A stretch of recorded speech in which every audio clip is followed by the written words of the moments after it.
Blanche-Belle, by le Chevalier de Mailly.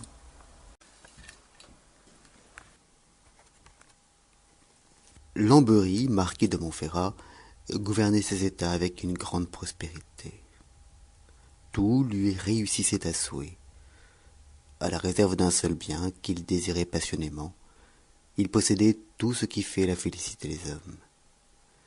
Mais il n'avait jamais pu avoir d'enfant, dont la marquise, sa femme et lui étaient dans une grande affliction.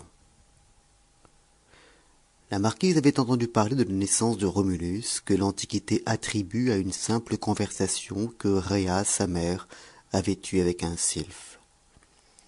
Elle souhaita 1000 fois une pareille aventure, et, de quelque manière que ce fût, elle désirait d'effacer la honte de n'avoir pu être mère. Un jour qu'elle était seule dans un cabinet de son jardin, ayant l'imagination pleine du pouvoir des sylphes, elle s'endormit, et fut occupée durant son sommeil d'un songe qui lui fit fort grand plaisir. Elle avait cru avoir passé une nuit fort agréable avec un sylphe beau comme l'amour. Et elle s'éveilla fortement persuadée qu'elle était grosse. Elle ne s'y trompa pas. Elle accoucha, 9 mois après, d'une fille qui parut, en naissant, d'une beauté merveilleuse.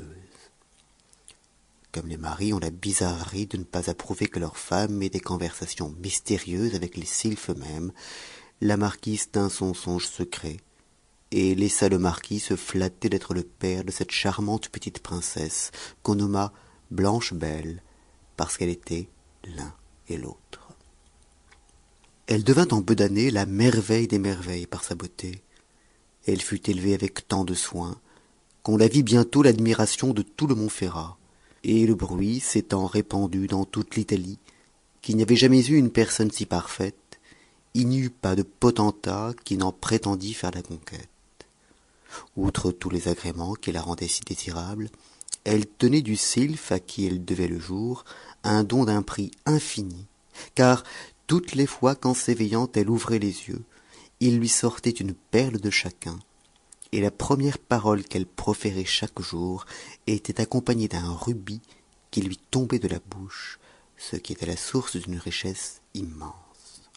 Le marquis, sachant qu'elle avait un si beau moyen d'amasser de grands biens, devint fort difficile sur le choix du prince de qui elle serait la félicité. Il songea, avant que de s'en séparer, à se servir d'une si belle occasion de mettre sa maison dans un état bien florissant, et il amassa de si grands trésors que rien ne pouvait plus lui manquer dans le cours de sa vie. Cette précaution prudemment prise, il se détermina à examiner lequel de tous les princes qui prétendaient à Blanche-Belle était le plus digne de posséder tant de beauté et tant de grandeur. Il consulta même cette charmante fille qu'il aimait si tendrement, et, ayant appris qu'elle n'avait pas encore d'inclination au mariage, et qu'aucun de tous ceux qui avaient soupiré pour elle ne lui touchait le cœur, il ne se pressa pas de se déterminer, dans l'espérance qu'avec le mérite et les secrets admirables qu'elle avait, elle pourrait toujours choisir qui il lui plairait, quand le désir de s'engager lui serait venu. Elle était dans cet état de nonchalance, il y avait longtemps, lorsque le plus aimable prince que le soleil eût jamais éclairé parut à la cour de Casale. C'était Fernandin, roi de Naples, lequel, voulant visiter toutes les cours d'Italie, ayant commencé par Milan et étant venu de Milan à Casale, y borna toute sa curiosité. Aussitôt qu'il eut vu Blanche-Belle, tous ses projets se convertirent en celui de lui plaire. La princesse, de son côté, le trouva si aimable que le marquis lui ayant demandé ce qui lui en semblait, elle avoua franchement qu'elle ne serait pas fâchée qu'un prince de sa sorte voulût penser à elle, et elle déclara au marquis son père qu'elle serait toute prête d'obéir s'il lui commandait de l'écouter favorablement quand il lui ferait l'offre de son cœur. Le roi de Naples méditait dans ce même temps les moyens de se rendre agréable au marquis et à la princesse sa fille, et n'eut aucune peine à y réussir. Les dispositions étaient si grandes de part et d'autre pour cette alliance qu'elle fut aussitôt conclue que proposée. Le mariage se célébra avec une grande pompe. Le marquis était satisfait d'avoir trouvé un grand roi pour gendre, et la princesse, sa fille, charmée du mérite du roi son époux, se croyait la plus heureuse personne du monde. Le roi voulut faire voir à ses sujets l'aimable princesse qui faisait son bonheur. Elle parut à Naples, toute brillante de sa beauté, et ses habits étaient des perles et des rubis dont ils étaient chamarrés partout. Le peuple, ébloui de tant d'éclat, allait jusqu'à l'adoration pour sa reine incomparable, et le roi était dans un contentement qu'on ne peut exprimer, de posséder, au milieu des applaudissements d'une grande ville, la plus aimable princesse qu'il y eût au monde. Mais, comme on n'a pas encore vu de bonheur éternel, il n'est pas surprenant que le sien ait été troublé. Le roi de Tunis, ayant appris que Fernandin était le maître d'un si rare trésor, résolut de le lui ravir.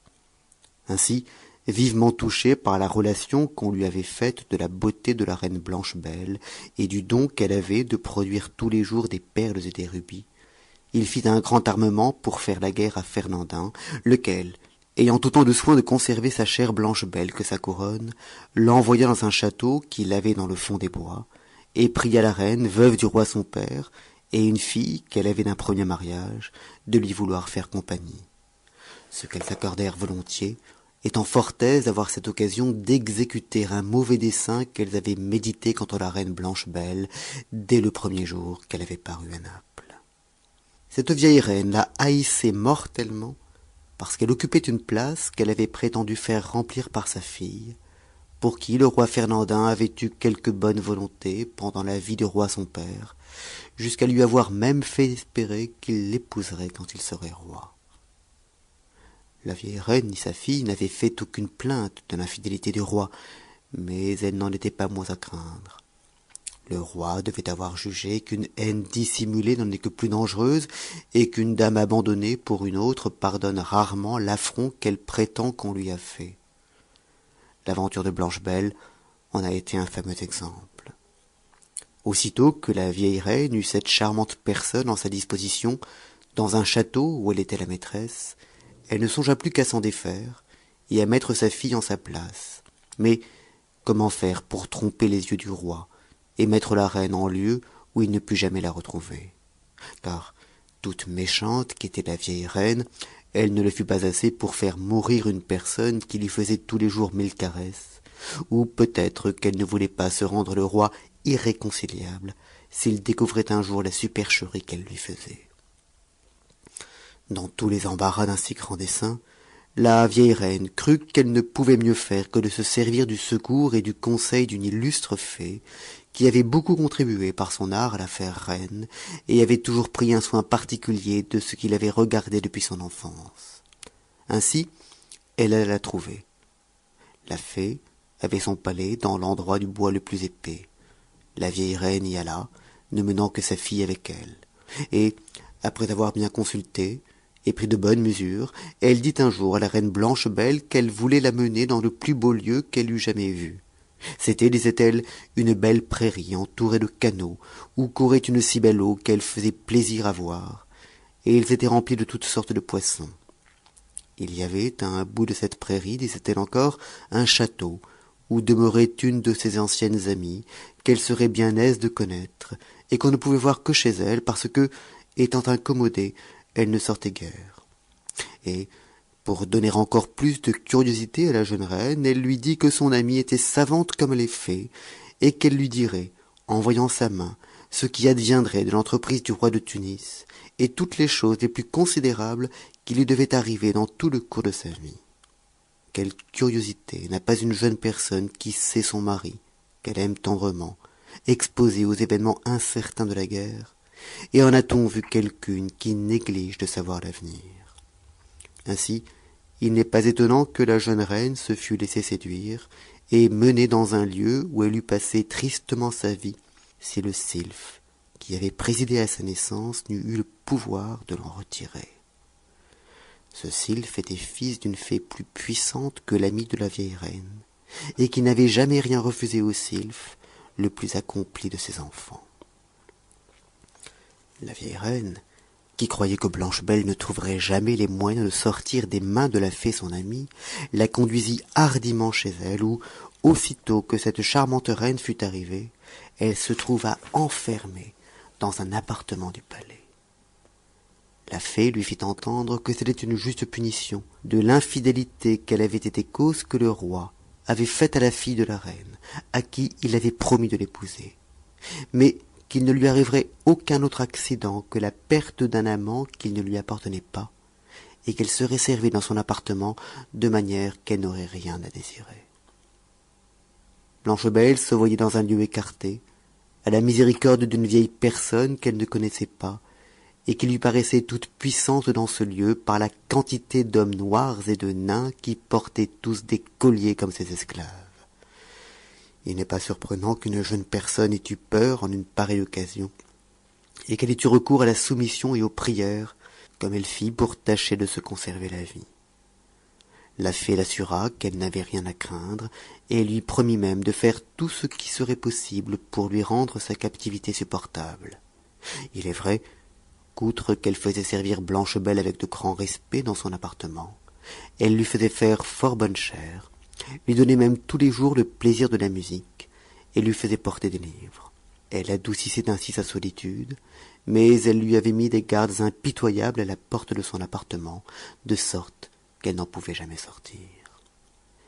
La vieille reine s'en était retournée à son château avec sa fille, à qui la fée, son amie, avait, par son art de féerie, fait prendre si parfaitement la ressemblance de Blanche-Belle que tout le monde y fut trompé. La reine dit qu'elle avait laissé la fille à son amie, qu'il la lui avait demandée pour lui faire compagnie, et qu'elle la lui avait laissée d'autant plus volontiers qu'elle promettait de la faire héritière de son château et de tous ses biens. Il n'y avait plus rien à désirer que de pouvoir accoutumer cette nouvelle princesse à toutes les manières de Blanche-Belle, car, pour la ressemblance, elle l'avait parfaite. La reine prit soin de l'instruire, et elle espéra que le roi en serait satisfait. Il n'y avait qu'un seul défaut, auquel on ne savait aucun remède.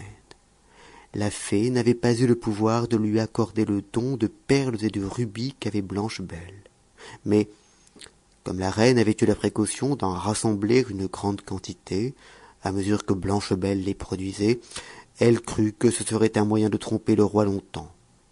Elle savait de plus qu'il n'avait pas fait grand état de cette sorte de richesse, et il y avait lieu d'espérer qu'il la regarderait encore avec plus de nonchalance s'il revenait, comme il y avait apparence, victorieux du roi de Tunis, de qui la dépouille aurait considérablement augmenté sa fortune. Le roi revint véritablement bientôt à Naples après une victoire complète, et envoya, en toute diligence, chercher sa charmante Blanche-Belle. La vieille reine se mit d'un continent en chemin, avec une si grande confiance aux mesures qu'elle avait prises pour faire sa fille reine, qu'elle ne douta pas de lui voir remplir cette place toute la vie. La tromperie était si habilement faite que le roi crut, les premiers jours, posséder son aimable Blanche-Belle. Il y trouvait pourtant quelque chose à dire, et il crut qu'elle avait perdu une partie de ses agréments. Insensiblement, cette pensée le jeta dans des dégoûts fort grands, qui furent bientôt suivis d'une tristesse et d'une mélancolie dont il se trouvait saisi, sans en pouvoir dire précisément la raison. Et enfin cette mélancolie alla si loin, que, ne prenant plus aucun plaisir dans sa cour, il résolut d'aller à la chasse avec fort peu de monde. Il choisit le château et la forêt où il avait prié qu'on menât la reine pendant la guerre. Il y chassa quelques jours de suite, et toujours la chasse le conduisait à la vue d'un château qu'il ne connaissait pas, mais, dans la nonchalance où il était, il n'y fit pas grande réflexion. Il était si détaché de toute chose qu'il n'avait aucune curiosité. La chasse même l'occupait sans lui donner de plaisir. Voilà l'état insipide où le roi était tombé quand tout d'un coup il en fut retiré par une voix qui se fit entendre d'une fenêtre du château et qu'il crut reconnaître. Ne se remettant pas précisément de qui elle était, il approcha et vit une personne qui lui tendait les bras et lui demandait du secours d'un son de voix qui le pénétra jusqu'au fond du cœur. Il s'approcha encore un peu, et tout d'un coup, il sentit renaître la vivacité des premiers empressements qu'il avait eus pour Blanche-Belle. Il reconnut enfin qu'il voyait le véritable objet de sa passion. Mais il était dans une surprise étrange de voir dans ce château une personne qu'il croyait à Naples, et, ayant réfléchi sur le changement si subit qui était arrivé dans son cœur, il ne savait si ce qu'il voyait n'était pas un songe. Sa surprise devint bien plus grande quand il vit cette personne en l'air, et qu'elle descendait un moment après fort doucement auprès de lui. Son cœur lui disant que c'était sa véritable Blanche-Belle, il se jeta à terre et, l'ayant embrassée tendrement, ils furent tous deux quelques moments sans pouvoir parler ni se quitter. Les premiers transports de joie étant passés, Blanche-Belle rendit compte au roi de son aventure, et comme elle s'était sentie soulevée et portée en l'air par une puissance qu'elle ne connaissait pas. Elle en eut l'obligation au sylphe qui avait présidé à sa naissance. Il était venu la délivrer d'une captivité à laquelle elle se croyait condamnée pour toute sa vie, et lui fit trouver la parfaite félicité dont elle avait 1000 fois plus regretté la perte que celle de sa liberté. Le roi, plus passionné qu'il n'avait encore été, différa le soin de sa vengeance pour ne songer qu'à ramener sa charmante Blanche-Belle au château où il tenait sa petite cour et l'éloigner d'un lieu où elle ne savait pas s'il y avait encore à craindre pour elle. Il assembla le lendemain son conseil, où il exposa la méchanceté de la vieille reine et la supercherie qu'elle et sa fille lui avaient faite. Il dit aussi le sujet qu'il avait de se plaindre de la fée qui y avait prêté sa puissance, et, après avoir entendu les avis d'un chacun, qui allaient tous à des punitions sévères, il ordonna de son propre mouvement la seule peine du bannissement contre la vieille reine et contre sa fille, et que le château de la fée serait rasé. Mais la reine et sa fille s'étaient déjà retirées avant que d'avoir su le jugement qui avait été prononcé contre elles, et le château de la fée fut cherché inutilement par ceux qui avaient l'ordre de le faire raser. Il y a apparence qu'il avait été transporté ailleurs, et qu'en quel endroit que ce fût, il avait servi de retraite à la vieille reine et à sa fille, qui y allèrent passer leur vie dans les regrets d'avoir commis un crime inutile, et laissèrent le roi Fernandin, le plus heureux de tous les princes, auprès de la charmante Blanche-Belle, pour qui sa passion augmenta tous les jours pendant le cours d'une longue vie. Merveille dont on n'avait jamais fait d'exemple.